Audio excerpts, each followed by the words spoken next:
Islam itu cinta, ya. Islam itu cinta, bukan murka. Ingat ya, Islam itu mengajarkan kita untuk saling mencintai, bukan untuk saling memaki, apalagi melukai.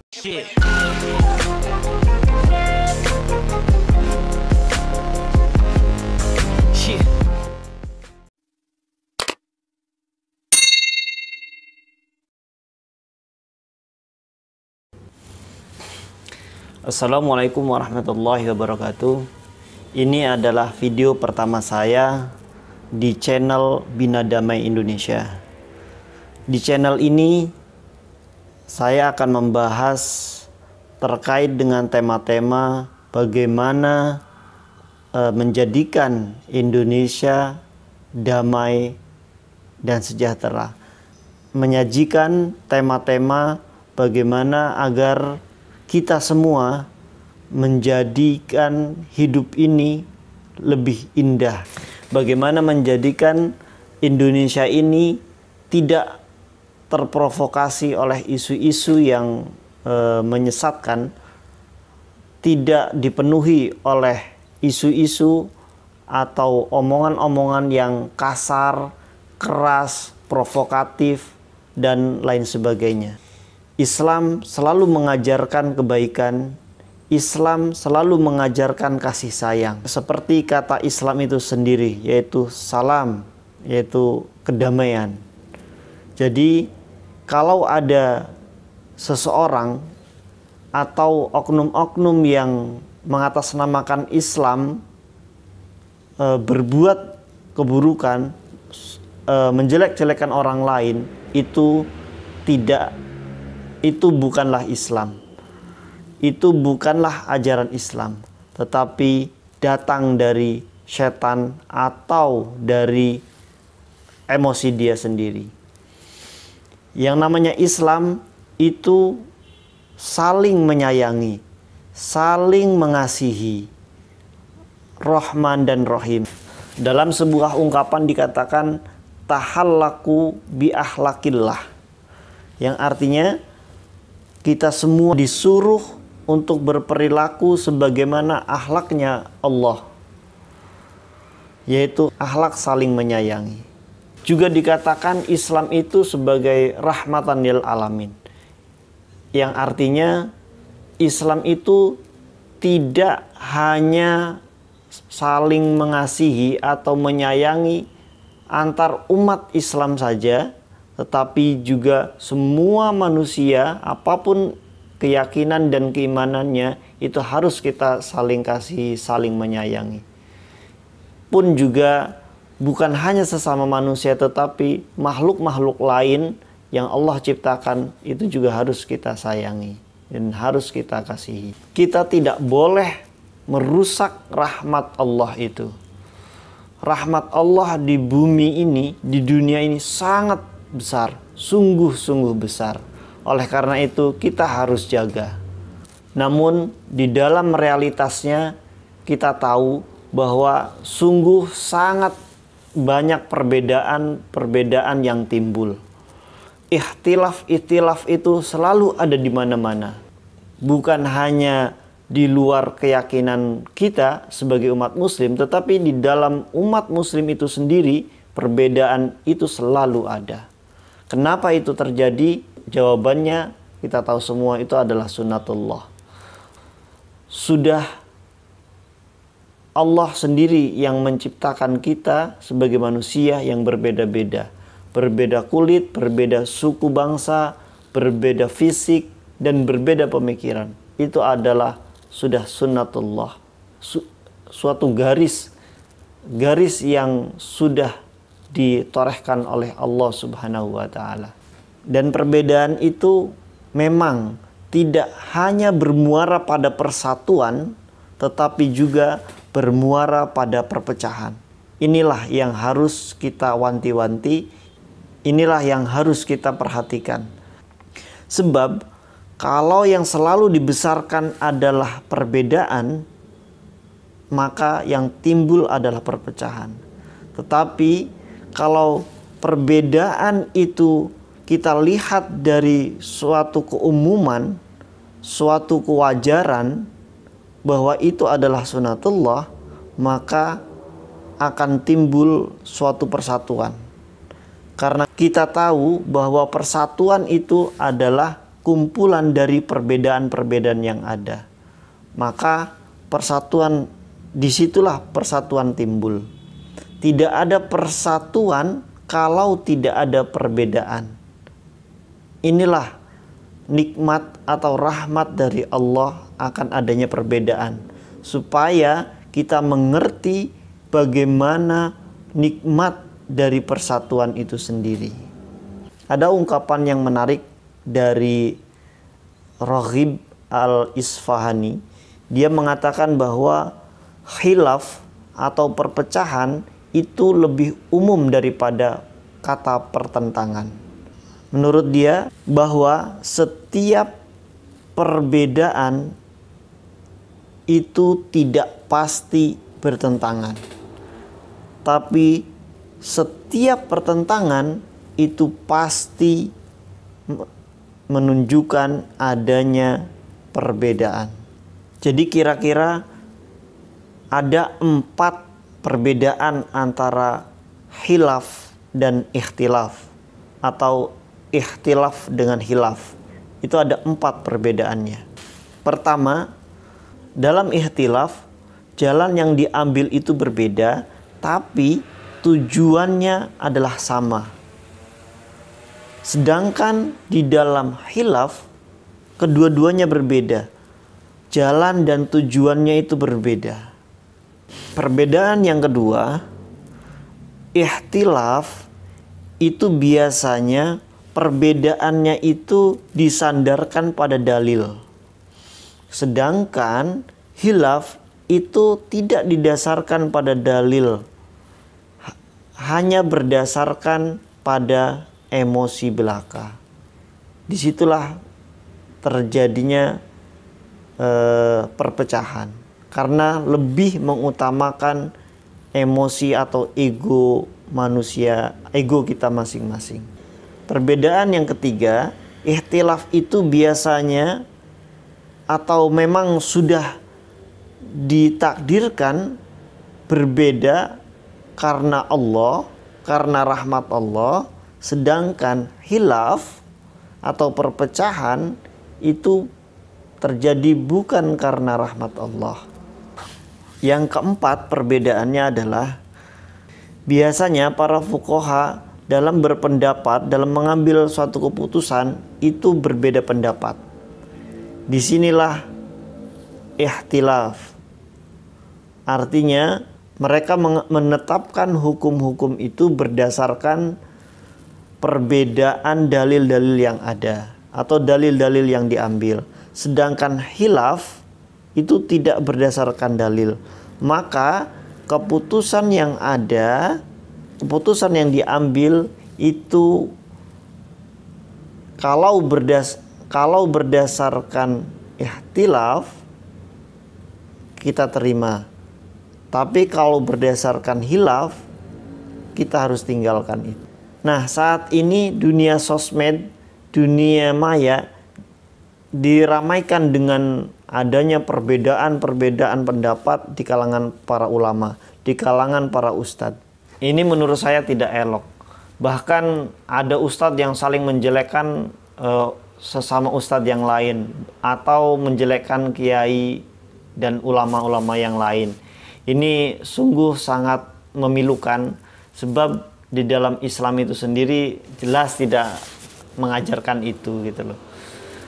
Maka ketika ada seorang ustadz yang menjelekkan ulama yang lain, menurut saya itu tidak ngerti dari Islam itu sendiri. Yang kita tahu, Islam secara generik itu adalah salam, ya, artinya perdamaian.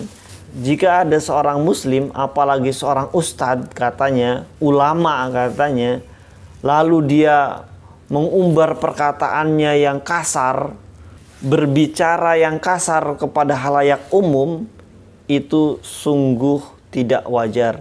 tidak sesuai dengan apa yang diimaninya.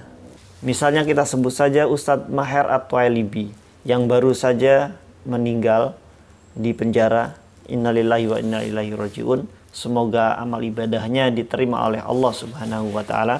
Dalam riwayat jejak digitalnya banyak sekali ujaran-ujaran kebencian yang dilontarkan, terutama kepada orang yang tidak sefaham dengannya.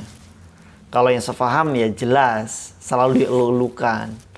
Jelas kepada mereka yang sealiran atau yang satu frekuensi dengan Ustadz Maher ini, almarhum, pasti dia sangat menyukainya gitu. Tapi kalau yang mayoritas di negeri ini itu tidak menyukainya. Karena kita tahu bahwa Indonesia ini adalah negara yang cinta damai. Sejak dulu, sejak dari awal, sejak dari nenek moyang kita, bahwa masyarakat Indonesia ini sangat menyukai perdamaian, sangat menyukai yang halus-halus, yang lembut-lembut. Bukan lembut dedemit ya, tetapi sikap yang lembut, sikap yang santun gitu. Jadi dalam berdakwah, dalam apapun itu, dalam menyampaikan suatu kebenaran itu dengan jalan yang lurus, dengan jalan yang halus, dengan jalan yang santun. Tidak elok kalau kita menyampaikan sesuatu yang benar itu dengan jalan yang tidak benar. Mungkin menurut dia benar, tapi menurut orang lain tidak. Nah, di sini saya menekankan bahwa kalau apa yang kita sampaikan itu baik, maka jalannya pun harus dengan baik gitu loh. Karena itu tidak sesuai dengan ajaran Islam sendiri. Intinya Islam itu membuat orang itu merasa tenang, bukan malah merasa rungsing gitu loh. Merasa tidak tenang, bukan gitu. Islam itu mengajarkan kita untuk saling mencintai, bukan untuk saling memaki, apalagi melukai. Itu tidak benar itu.